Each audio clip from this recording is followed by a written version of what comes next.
تو نے سوچا کہ یہ مسجد نبوی کے دیوار کے سائے میں کتا کیسے بیٹھا ہے؟ تو نے ایک ڈنڈا اٹھا کے اس کو مارا تھا؟ ہاں مارا تھا، اپنی پیٹھ سے کپڑا ہٹایا تو ڈنڈے کا اثر وہ پیٹھ پر تھا۔ حضور یہ کیا ہے؟ فرمایا وہ کوئی کتا نہیں تھا، وہ تیرا پیر تھا ابو علی شاہ قلندر، جو تجھے اس شکل میں نظر آ گیا۔ وہ کوئی کتا نہیں تھا، وہ تجھے اس شکل میں نظر۔ اب کتوں کا بھی احترام کرنا پڑے گا، پتہ نہیں کون سا بزرگ کتے کی شکل میں ہو۔ السلام علیکم ناظرین اکرام، آج میں عزت دار کتوں سے متعلق گفتگو لے کر حاضر ہوا ہوں۔ یقیناً آپ محظوظ ہوں گے، مگر آپ کی معلومات میں قدر اضافہ ہونے والا ہے اگر ویڈیو میں میرے ساتھ آخر تک بنے رہے تو۔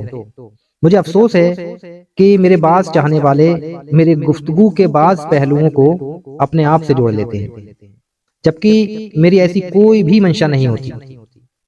اگر میری کہی گئی کوئی بھی بات غلط ہے تو میں رجوع کرنے کے لیے تیار ہوں۔ میں تو قرآن و حدیث سے یہ جاننا چاہتا ہوں کیا میرا عمل قرآن و حدیث سے مطابقت کرتا ہے یا نہیں۔ اگر ہاں تو پھر آپ کو تکلیف کس بات کی؟ ایسا ہی کچھ اس ویڈیو کے بعد بھی ہونے والا ہے۔ ایرے غیرے نتھو خیرے اجہل فون کریں گے، کمنٹ کریں گے، کہاں سے فارغ ہیں حضرت، ٹوپی اونچی کیوں نہیں ہے، آپ کی ڈگری کیا ہے، آپ نے کہاں سے ڈگری حاصل کی ہے، وغیرہ وغیرہ۔ خیر، آپ سب سے پہلے اس ویڈیو کو ملاحظہ فرمائیں، اس کے بعد پھر ہم اپنی بات کو آگے بڑھاتے ہیں۔ تو ان کا ایک خاص مرید تھا، خادم بھی تھا، وہ دیکھتا تو رشک کرتا یار جو مدینہ منورہ سے آتے ہیں تو حضرت ان کا کتنا احترام کرتے ہیں، کتنی تعظیم کرتے ہیں۔ اگر میں بھی مدینہ شریف جاؤں تو پھر جب آؤں گا تو میں تو اتنا قریبی مرید ہوں، میری کتنی تعظیم کریں گے، کتنا احترام کریں گے۔ تو ایک دن اس نے کہا کہ حضور میں مدینہ شریف جانا چاہتا ہوں۔ فرمایا نہیں بیٹا، ابھی تو اس قابل نہیں۔ دیکھو یہ عاشقوں کا، اللہ والوں کا اپنا مزاج انداز ہے۔ پھر کچھ دنوں بعد کہا حضور جاؤں؟ فرمایا ابھی مت، ابھی کچھ اس قابل نہیں۔ بہت پھر وہ پوچھتا ہی رہا۔ ایک دن حضرت نے فرمایا ٹھیک ہے بیٹا جا، لیکن دیکھ وہاں کا ادب کرنا۔ تو حضرت ابو علی شاہ قلندر نے فرمایا بیٹا بہت ادب کرنا بیٹا، بیٹا تیرے پیر جیسے لوگ وہاں کی گلیوں میں کتوں کی طرح پھرتے ہیں، وہاں کی گلیوں کے کتے بہتر ہے بیٹا، ایسی گلیاں ہیں وہ تو بڑی عظیم گلیاں ہیں بیٹا۔ اللہ اکبر۔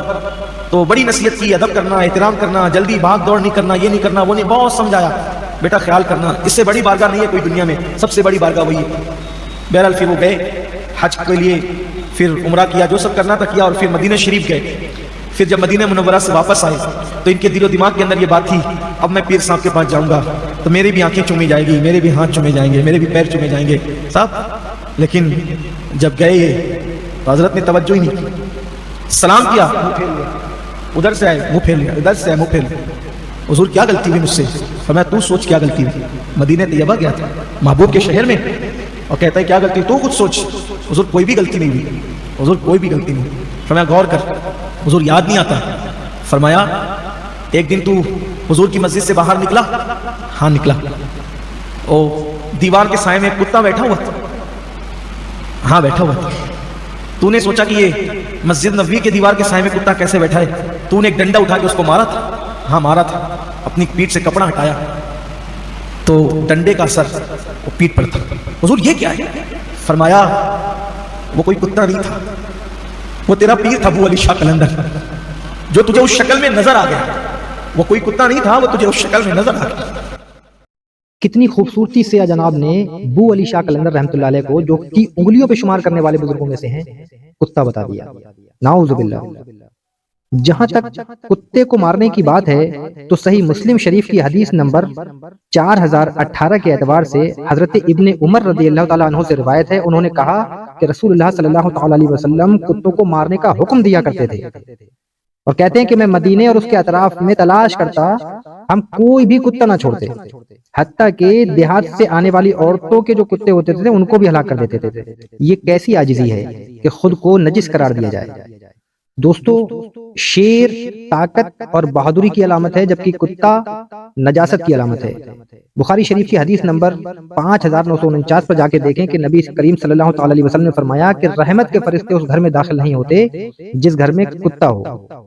بخاری شریف کی ایک اور حدیث ہے جس کا نمبر ہے 5960۔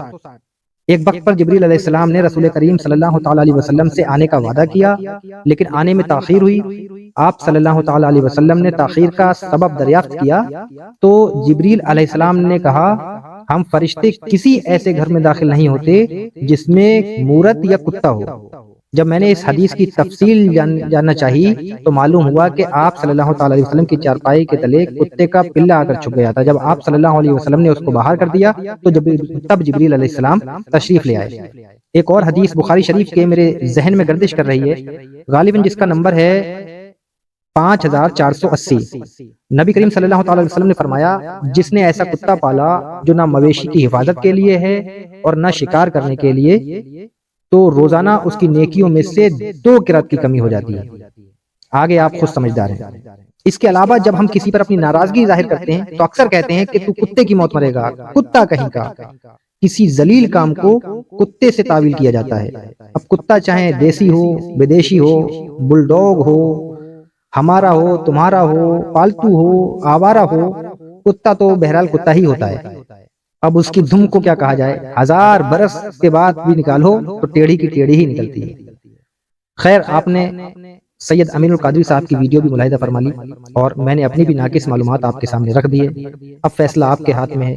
اللہ تبارک و تعالیٰ سے دعا ہے کہ اللہ تعالیٰ ہمیں حق سمجھنے اور اس کو تسلیم کرنے کی توفیق عطا فرمائے، صراط مستقیم پر چلائے، گمراہی اور گمراہ خطیبوں سے محفوظ رکھے۔